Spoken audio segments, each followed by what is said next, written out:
શું તમને ખબર છે, નાના બાળકોને વધારે મોબાઈલ આપવાથી તેમનું દિમાગ ધીમું શીખે છે. રમત, વાતચીત અને કલ્પના બધું જ સ્ક્રીનમાં ગુમ થઈ જાય છે. આજે નહીં રોકીએ તો આવતીકાલે પસ્તાવું પડશે. બાળકોને સૂતા પહેલાં મોબાઈલ આપો છો તો ધ્યાન રાખજો, સ્ક્રીનની નીલી લાઇટ બાળકની ઊંઘ છીનવી લે છે. ઓછી ઊંઘ બરાબર ઓછું ધ્યાન અને નબળી તંદુરસ્તી. ઘણા માતા પિતા કહે છે મોબાઈલ આપો તો બાળક શાંત રહે છે, પણ સવાલ એ છે, શું એ ખુશ છે કે ધીમે ધીમે એકલું થતું જાય છે? જ્યારે બાળક મોબાઈલ વગર રડે, ચીડિયું થાય અને ગુસ્સો કરે તો સમજી જજો, આ રમકડું નથી, આ વ્યસન બની રહ્યું છે. એક તરફ રમત, દોડ, હાસ્ય અને બીજી તરફ સ્ક્રીન, એકાંત, નિષ્ક્રિયતા. તમે તમારા બાળક માટે શું પસંદ કરશો?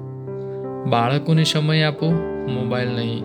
વાર્તા કહો, રમત કહો, વાત કરો, કારણ કે બાળપણ ફરી પાછું નથી આવતું.